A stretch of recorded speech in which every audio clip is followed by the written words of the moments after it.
Is टीके back with another video. So guys, आज के इस वीडियो में हम बात करने वाले हैं मेरे उस ट्रिप के बारे में, उस इंटरनेशनल ट्रिप के बारे में जो मैंने कैंसिल किया ठीक एक हफ्ता पहले।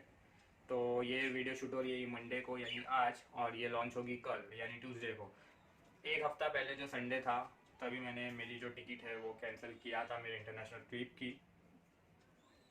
एक्चुअली जो मेरी ट्रिप थी वो थी दुबई की, मुंबई टू दुबई की थी। ये जो ट्रिप थी मेरी प्री प्लान थी, यानी जनवरी 2020 से मैंने इसकी टिकट पूरी बुक करके रखा था। सिर्फ टिकट बुक किया था और मैंने किसी को बताया नहीं था कि मैं जाने वाला हूँ। एंड सडनली मार्च में इस तरह का लॉकडाउन लग गया। लॉकडाउन लगने के बाद से मैं सोचा कि उस वक्त तक यानी नवंबर में जब जाना होगा मेरा तब तक का सब कुछ ठीक हो जाएगा। बट अनफॉर्चुनेटली ठीक हुआ भी तो इस तरीके से हुआ कि मुझे कैंसिल करना ही पड़ा। अब क्या हुआ मैं आप लोगों को बताता हूँ। सबसे पहली बात, आप लोग जब इंटरनेशनल ट्रिप करते हो, स्पेशली दुबई जाने, अभी हम सिर्फ बात करेंगे दुबई की, बाकी कंट्रीज की नहीं बात करेंगे। तो जो लोग भी अभी दुबई जाना सोच रहे, सबसे पहले अपना बैंक बैलेंस देख लो और फिर दुबई जाओ। अगर आप लोग सोचोगे कि मैंने टिकट निकाल लिया हो, वीज़ा निकाल लिया हो, सिर्फ 20-25 हज़ार भी हाथ में लेके मैं दुबई जाऊँगा, तो ऐसा मत करना। कट टू कट अगर आप लोग पैसा लेके जाने की सोचोगे तो कुछ भी इमरजेंसी आ सकती है जिसकी वजह से आप लोगों को दुबई में ही रुकना पड़ जाए, या फिर वहाँ पे इतने ज़्यादा खर्चे हो जाए कि आप लोग को फिर किसी से उधार लेना पड़े। सबसे पहली बात, मैंने टिकट इसलिए कैंसिल किया, मैं पहले आप लोगों को दुबई में जाने का एक प्रोसीजर बता देता हूँ अभी इस कोविड-19 की सिचुएशन में। तो अभी सबसे पहली बात तो जॉब वीज़ा मिल नहीं रहे हैं, बहुत मुश्किल से मिल रहे हैं अभी तो। और जो पुराने हैं वो तो वही हैं, वो लोग आ नहीं पा रहे हैं यहाँ पर, और जो लोग आ गए हैं उनको भी जाने के लिए बहुत सी प्रॉब्लम फेस करनी पड़ी है। तो सबसे पहले आप लोगों को दुबई जाने के लिए चाहिए है नेगेटिव कोविड-19 का टेस्ट रिपोर्ट, पीसीआर रिपोर्ट। तो ये टेस्ट रिपोर्ट जो है आप लोगों की जिस दिन फ्लाइट है उसके 4 दिन पहले यानी 96 आवर्स प्रियर का होना चाहिए। उसके बाद में मैं आप लोगों को बता दूं, कोविड टेस्ट रिपोर्ट अगर आप लोगों का पॉजिटिव आ गया तो जो वीज़ा आप लोगों ने अप्लाई किया है वो वीज़ा आप लोगों का वेस्ट हो जाएगा। नेगेटिव रिपोर्ट आ गया तो आप लोग जा सकते हो, अगर पॉजिटिव आ गया तो वीज़ा का पैसा गया, टिकट का पैसा गया, आप लोग जा ही नहीं पाओगे। क्योंकि जैसे ही पॉजिटिव आता है फटाक से उस एरिया की जो भी म्यूनसिपल कॉर्पोरेशन रहती है वहाँ पे रिपोर्ट जाती है, और वहाँ से फिर आप लोगों के घर पे वो लोग आते हैं आप लोगों को सेल्फ क्वारंटाइन करने के लिए। क्योंकि पॉजिटिव में भी अलग अलग तरीके का रहता है, किसी में सिम्टम्स बताता है, किसी में 100% पॉजिटिव बताता है। तो इस तरीके की रिपोर्ट आती है। अगर सिम्टम्स बताया तो आप लोग को सेल्फ आइसोलेशन में रहना पड़ेगा। अगर पॉजिटिव बता दिया पूरी तरीके से तो फिर आप लोगों को वो लोग सीधा हॉस्पिटलाइज होने ही बोलेंगे। तो इस तरीके से भी रिपोर्ट आती है, तो ये एक रिस्क था। दूसरा, अगर आप लोग रिपोर्ट लेके मुंबई एयरपोर्ट पे जाते हो, इंटरनेशनल एयरपोर्ट पे, तो वहाँ पे आप लोग का रिपोर्ट देखेंगे नेगेटिव है ऑब्वियसली, तो ही आप लोग जाओगे। नेगेटिव रिपोर्ट के साथ आप लोग जा रहे हो तो फिर आप लोगों को वहाँ पे हेल्थ डिक्लेरेशन फॉर्म भरना पड़ता है। एक हेल्थ डिक्लेरेशन फॉर्म हो गया और एक होता है क्वारंटाइन अंडरटेकिंग फॉर्म। ये दो फॉर्म आप लोगों को एयरपोर्ट पे फिल करना रहता है विथ नेगेटिव रिपोर्ट ऑफ कोविड-19। तो ये तीन चीज़ आप लोगों को एयरपोर्ट पे फॉर्मेलिटीज़ पूरी करनी रहती है। अब जब आप लोग इमिग्रेशन में जाते हो तो वहाँ पे इंडिया में तो आप लोग क्लियर हो जाओगे अगर ये तीन चीज़ आप लोगों के पास है। लेकिन जब आप लोग दुबई में लैंड हो गए, दुबई में लैंड होने के बाद में वहाँ पे आप लोगों का इमिग्रेशन में फिर से जो स्टैंप लगता है वो आप लोग को वहाँ पे पूछा जाएगा कि आप लोग क्यों आए हो। सबसे पहली बात, अगर आप लोग 5-6 दिन की ट्रिप पे आए हो कोई बात नहीं, 5-6 दिन की ट्रिप में आप लोगों को होटल भी इतना गौर नहीं किया जाएगा। अगर आप लोग किसी रेसिडेंस के पास, मतलब आप लोग के कोई जानने वाले के पास गए हो वहाँ पे, तो ठीक है कोई बात नहीं। लेकिन अगर आप लोग का वीज़ा और रिटर्न टिकट प्रॉपर नहीं रहा, यानी उन लोगों को ऐसा शक हुआ कि आप लोग यहाँ पे घूमने के बहाने से जॉब सर्च करने आए हो, तो वो लोग आप लोग को डायरेक्ट डिपोर्ट कर देंगे वहाँ से सीधा इंडिया। दुबई एयरपोर्ट से बाहर भी नहीं निकलने देंगे। कुछ इस तरह से वहाँ पे चल रही है, और ये ज़्यादातर मैटर कर रहा है आप लोगों के लुक्स पे। अगर वो लोग को लगता है कि रिच फैमिली से है या फिर बंदा ठीक ठाक है तो फिर आप लोग को छोड़ दिया जाएगा। आप लोग से कुछ भी नहीं पूछा जाएगा कि आप लोग कौन से होटल में रुकने वाले हो या कहाँ जाने वाले हो। इमिग्रेशन क्लियर करके आप लोग को सीधा बाहर निकाल दिया जाएगा एयरपोर्ट के। आप लोग को फिर जहाँ जाना आप लोग जाओ। लेकिन अगर आप लोगों का हुलिया ठीक नहीं रहा या आप लोग ऐसा लगे कि मतलब कुछ मतलब बोलते हैं ना एक ऑड लुक में, तो वो फिर आप लोगों से पूछताछ चालू की जाएगी। और दुबई की जो पूछताछ है वो काफ़ी लंबी चलती है। ये मैंने एक्सपीरियंस नहीं किया हो, लेकिन जो लोग एक्सपीरियंस करके आए हैं ऑलमोस्ट 5 to 7 पीपल से मैंने ये चीज़ें जाना हूँ, उसके बाद ही आप लोगों के साथ में शेयर कर रहा हूँ। तो इस तरह से जानकारी वहाँ पे ली जाती है सब कुछ होने के बाद भी। एंड पहले ऐसा हो रहा था, अभी ऐसा हो रहा है कि नहीं पता, लेकिन पहले ऐसा हो रहा था स्टार्टिंग एज में, जब कोरोना जब चालू हुआ था, तो जो फ्लाइट चालू हुई थी यूएई के लिए, वो फ्लाइट चालू होने के बाद में जब आप लोग दुबई लैंड हो रहे थे, उस वक्त भी लैंड होने के बाद में दुबई गवर्नमेंट की तरफ से आप लोग का कोरोना टेस्ट लिया जाता था। तो वो कोरोना टेस्ट में आप लोग पॉजिटिव आते हो नेगेटिव आते हो, वहाँ पे ही लुकआउट था। अगर आप लोग नेगेटिव आ जाते हो कोई बात नहीं, अगर आप लोग पॉजिटिव आ जाते हो तो फिर दुबई में बहुत महंगा है मेडिकेशन, बहुत बहुत ही ज़्यादा महंगा है, वहाँ के रहने वाले भी अफोर्ड नहीं कर पाते। तो मतलब ये चीज़ आप लोग सोच लो। ये था दूसरा रिक्स। तीसरा तीसरा मैं रिक्स बोलूँ या फिर क्या बोलूँ, अब ऑब्वियस सी बात है, अगर आप लोग एज अ टूरिस्ट जा रहे हो घूमने, तो आप लोग के पास लगभग 70 से 80 हज़ार रुपया इन हैंड होना चाहिए। इन हैंड इसलिए बोल रहा हूँ मैं क्योंकि 2000 दिरहम दुबई में आप लोगों को एयरपोर्ट पर लैंड होते साथ ही आप लोग को शो करना है, उन्हें शो करना है जिन्हें इमिग्रेशन के लिए शक होगा, या फिर जैसे कि मैंने बताया जो जॉब सीकर थे उन लोगों को अगर पकड़ा गया तो उन लोगों को शो करना पड़ेगा कि मैं यहाँ घूमने आया हूँ, मेरे पास इतना पैसा है, मैं 1 महीने का अपना खर्चा यूएई में कर सकता हूँ, तो ही आप लोगों को आगे छोड़ा जाएगा। ये था तीसरा। तो ये 3 चीज़ों से आप लोगों को गुजरना पड़ेगा। अब जो चौथा मेन है और ये सबसे ज़्यादा इंपॉर्टेंट है, वो ये 3 चीज़ें तो आप लोग किसी भी तरह से हैंडल कर लोगे, लेकिन जो अभी मैं चौथा बता रहा हूँ वो सबसे इंपॉर्टेंट है। उसमें क्या है, अगर आप लोग यूएई एंटर होते हो तो देखो रिसेंटली अभी क्या हुआ था, रिसेंटली पहले तो फ्लाइट बंद थी, फिर फ्लाइट चालू हुई, पाकिस्तान अफगानिस्तान यहाँ सब जगह से लोग आ रहे थे। अभी फिर से पाकिस्तान अफगानिस्तान ईरान और बहुत सी कंट्रीज से फ्लाइट फिर से बंद हो गई, वीज़ा फिर से बंद हो गया है। इंडिया से वीज़ा चालू है, लेकिन कभी भी कुछ भी हो सकता है, कुछ बोल नहीं सकते।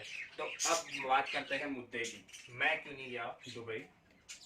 मेरे पास 2000 दिरहम का भी इंतज़ाम हो जाता था अल्हम्दुलिल्लाह, जो वहाँ पे एयरपोर्ट पे मुझे शो करने देते थे इन केस अगर मुझे इमिग्रेशन में पूछते तो। अब वो 2000 दिरहम भी आप लोगों को बैंक अकाउंट में नहीं रखने, इन हैंड रखना है, यानी यहाँ इंडिया से ही आप लोगों को 50 से 60 हज़ार रुपया लगभग दुबई के दिरहम में कन्वर्ट करके, यानी एक्सचेंज करके आप लोगों को अपने वॉलेट में लेके जाना है और उन्हें दिखाना है, बैंक अकाउंट में नहीं दिखाना है। वो हो जाता था।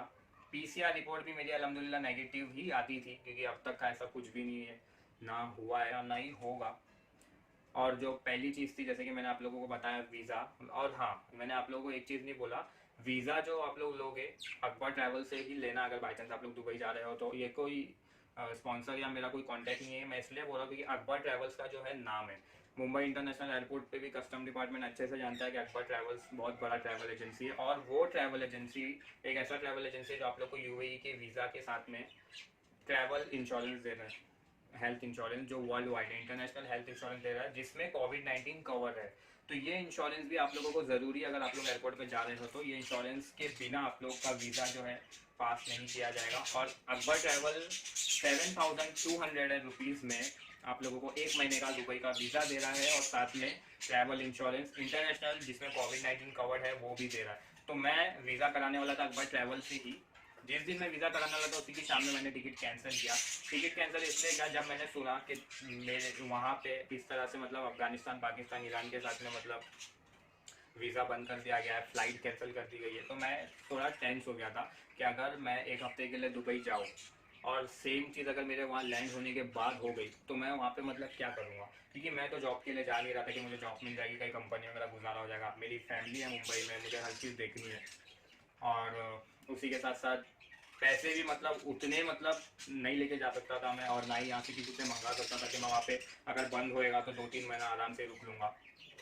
आप लोग समझ सकते हो दूसरे देश में खर्चा बहुत ज़्यादा होता है, हमें लगता है ऐसा, बट वहाँ पे जाने के बाद में हर चीज़ें जो है चेंज हो जाती है। आप लोग का ट्रैवल हो, फूड हो, तो बहुत सी चीज़ें मैनेज करनी पड़ती है। तो एक रिस्क बन गया था मेरा दुबई जाना। 2000 दिरहम भी मैं वहाँ शो कर देता था, अगर मुझे किसी से बोरो करना पड़ता था।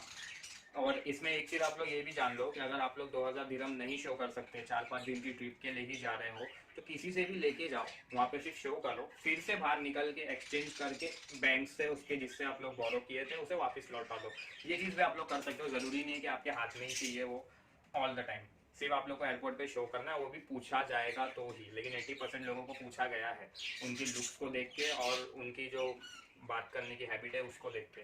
जो लोग सही दिखते हैं, जो लोग अच्छे दिखते हैं, वो लोगों को इजीली पास कर देता है। और ये चीज़ मैं बता रहा हूँ ना, ये चीज़ फैक्ट है, ये ऐसा नहीं है कि मैं सिर्फ बोल रहा हूँ, ये चीज़ फैक्ट है। इसी के बेसिस पे दुबई गवर्नमेंट ने जो है वहाँ पे लोगों का इमिग्रेशन ली है। 6-6 घंटा भी एक एक इमिग्रेशन चला है, 6 घंटा कम नहीं होता है।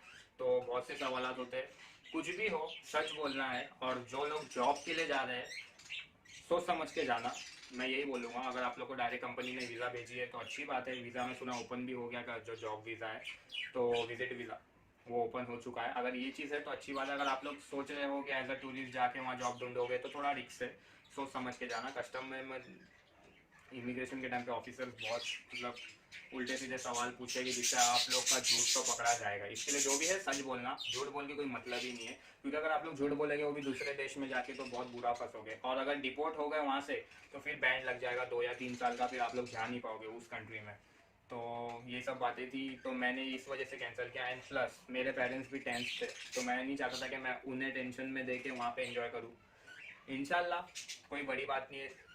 मैं आप लोगों को एक चीज़ बताता हूँ, दुबई जाना कोई भी बड़ी बात नहीं है। अगर आप लोग अर्न करते हो ना अच्छा खासा, या फिर आप लोग को नॉलेज है, आप लोग का कोई वहाँ पे रहने वाला है, ये 3 चीज़ आप लोगों के पास है तो आप लोग के लिए दुबई जाना या कोई भी कंट्री जाना इतना बड़ा कोई टास्क नहीं होने वाला है। आप लोग को क्या चाहिए, पासपोर्ट चाहिए, वीज़ा चाहिए। वीज़ा भी आजकल ऑनलाइन सब कुछ हो जाता है, सिर्फ पैसा दो और आप लोग का वीज़ा 5 से 7 दिन में आप लोगों के घर पे आ जाएगा, मेल पे आ जाएगा, ये सब जगह पे आ जाता है। ये सब चीज़ें हो गई। और बाकी सब तो पैसे का खेल है, जैसा पैसा रहेगा वैसा आप लोग घूम सकते हो। तो दुबई जाना, स्पेशली दुबई जाना कोई बड़ी बात नहीं रही है आज के डेट में। हालांकि पैसा लगता है वहाँ पे, और अभी जिस हिसाब से उसके रूल्स बने हैं आप लोग को कम से कम 1 लाख रुपीज़ चाहिए। तो 1 लाख रुपीज़ सिर्फ दुबई घूमने का, फ्लाइट की टिकट का, वीज़े का तो छोड़ ही दो, एटलीस्ट 1 लाख रुपीज़ आप लोगों को चाहिए दुबई जाने के लिए ईजीली। अभी मैं अगर मेरी बात करूँ तो प्री प्लान था 1 साल पहले से, तो ऑब्वियसली मेरे पास हर चीज़ का इंतज़ाम था। और अगर मैं किसी से बोरो भी करता तो मैं वहाँ जाके उससे रिटर्न कर देता था।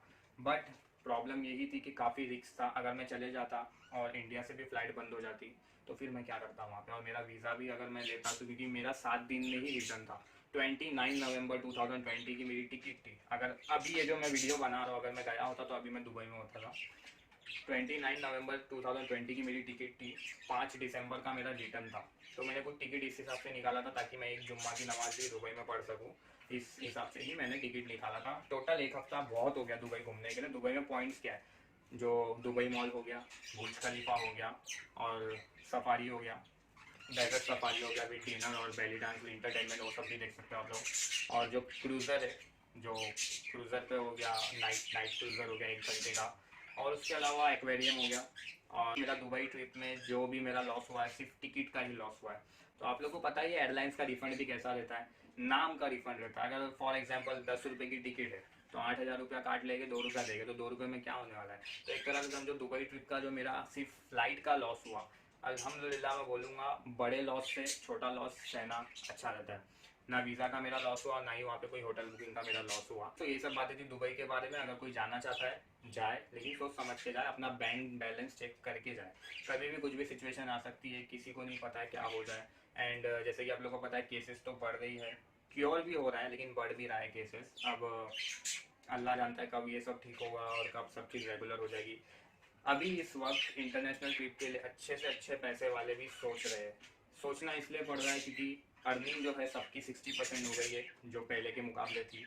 और अगर ऐसे सिचुएशन में बाहर जाके कहीं फंस जाएंगे तो फिर पैसा तो पैसा, टाइम भी बर्बाद हो जाएगा। तो ये सब चीज़ें भी ध्यान में रखनी पड़ेगी। ओके गाइस, तो होप आप लोग को वीडियो समझ में आया होगा। मेरे हिसाब से तो मैंने आप लोग से हर चीज़ें शेयर कर दिया, जो जॉब के लिए जाने वाले उन लोगों के लिए भी और जो घूमने के लिए जाने वाले उन लोगों के लिए भी। तो और एक चीज़ आप लोग याद रखना, रिटर्न टिकट निकाले बिना दुबई जाना मत। अगर आप लोग सिर्फ 1 वे की टिकट लेके दुबई में लैंड करोगे तो वहाँ से आप लोग को रिटर्न भेज दिया जाएगा।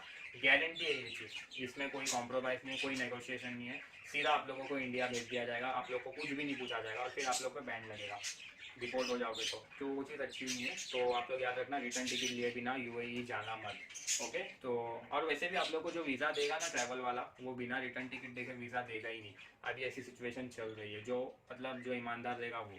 और जहाँ तक मैं रिकमेंड करूँगा, यूएई का जो वीज़ा है अकबर ट्रैवल बेस्ट है, क्योंकि आप लोग इंटरनेशनल कोविड-19 का इंश्योरेंस ले रहा हो, जो कि अगर आप लोग सेपरेटली परचेस करोगे तो लगभग 2,000 के आसपास आएगा।